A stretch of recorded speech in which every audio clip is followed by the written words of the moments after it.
ভাইয়া পিছায় আছি কি করব ভাই, একটা জোরে টান দেও, ডেইলি 12, 14, 16 ঘন্টা পড়ো। যারা পিছায় আছো তুমি একটানা 7 দিন যদি ডেইলি 14 থেকে 15 ঘন্টা পড়তে পারো, তুমি নিজেই দেখবে এমন একটা স্পিডে চলে আসছো, তুমি বুঝে যাবে আরে ভাই 1 মাসের পড়া 7 দিনে পড়া ফেলা যায় ডেইলি 14-15 ঘন্টা পড়লে। তুমি কি এটা বোঝো? আচ্ছা তোমরা যে ইন্টারমিডিয়েটে পড়তেছো এই জিনিসটা তো ফিল করতেছো যে কখনো এরকম হয় না যে 3 দিনে তুমি যা পড়ছো ওইটা আসলে একদিনেই পড়ে ফেলা যায়। ওই পরীক্ষার আগের দিন তুমি যেই পড়াটা দেও, ধরো কালকে ইয়ার চেঞ্জ পরীক্ষা, আজকে তুমি যেই পড়াটা সারা দিনে দিছো এই পড়া যদি টানা 7 দিন দেওয়া যায় 1 মাসের পড়া 7 দিনে পড়ে ফেলা যাবে। তুমি শোনো, যারা অনেক পিছিয়ে গেছো, ডিমোটিভেট আছো, ভাই কি করব কিচ্ছু বুঝতেছি না, তুমি খালি ঠান্ডা মাথায় 7টা দিন ডেইলি 14 থেকে 15, 16 ঘন্টা, মানে যতক্ষণ পসিবল 24 ঘন্টার মধ্যে ধরো ঘুম 6 ঘন্টা, খাওয়া দাওয়া 2 ঘন্টা, কতগুলো 8 ঘন্টা গেল, আচ্ছা 16 ঘন্টা, ওই 16 ঘন্টার মধ্যে 14-15 ঘন্টা যদি টানা 7 দিন পড়তে পারো দেখো অনেক কিছু পড়া হয়ে গেছে। ইনফ্যাক্ট তুমি 1 মাসে যা কিছু পড়ো সেটা 7 দিনে পড়া হয়েছে।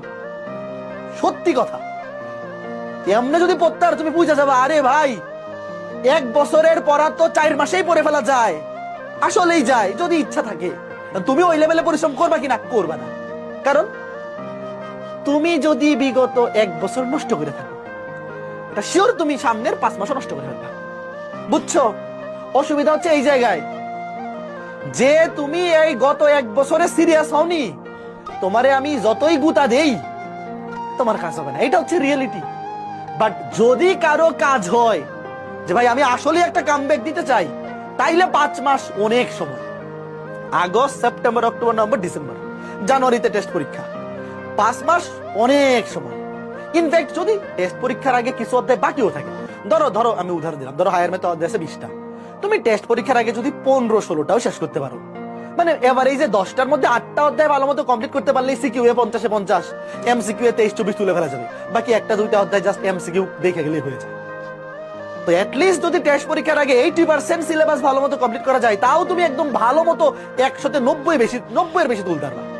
এখন অসুবিধা হচ্ছে এই জায়গাতেই যে তুমি যেহেতু গত 1 বছরে সিরিয়াস হওনি, এই বাকি 5 মাস তুমি সিরিয়াস হবা কিনা এটা হচ্ছে বড় প্রশ্ন, বাকি কোনো কিছু প্রশ্ন না।